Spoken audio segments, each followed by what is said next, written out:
காதல் சிலருக்கு கனவாய் இருக்கிறது, காதல் சிலருக்கு நினைவாய் இருக்கிறது, காதல் சிலருக்கு கவிதையாய் இருக்கிறது, காதல் சிலருக்கு கலைந்திருக்கிறது, காதல் சிலருக்கு கலைகளாய் இருக்கிறது. காதல் சிலருக்கு உருவத்தால் வருகிறது, காதல் சிலருக்கு பருவத்தால் வருகிறது, காதல் சிலருக்கு இதயத்தால் வருகிறது, காதல் சிலருக்கு இணையத்தால் வருகிறது. காதல் சிலரை தக்க வைக்கிறது, காதல் சிலரை நிக்க வைக்கிறது, காதல் சிலரை விற்க வைக்கிறது, காதல் சிலரை சிக்க வைக்கிறது.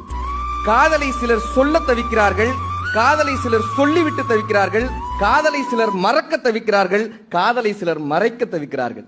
ஹிட்லருக்குள்ளும் காதல் உண்டு, வில்லனுக்குள்ளும் ஹீரோ உண்டு, எல்லோருக்குள்ளும் ஒரு நினைவுண்டு, முதல் முத்தத்தின் ஈரம் உண்டு.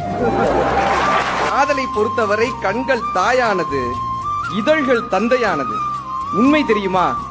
தாய் மென்மையானவள், தந்தை வன்மையானவர். காதலின் பரிசு வன்மையா இருக்கட்டும், காதல் என்றும் உண்மையா இருக்கட்டும். காதலை மறக்கவும் முடியாமல், காதல் பரிசை மறைக்கவும் முடியாமல், மனைவியிடம் உரைக்கவும் முடியாமல், காதல் தினத்தை கடக்கவும் முடியாமல் அழுது கொண்டிருக்கும் ஆட்களிடம் போய் கேட்டு பாருங்கள், கன்னத்தில் ஒட்டி இருக்கும் முத்தத்தின் ஈரம் இன்னும் காய்ந்திருக்காது.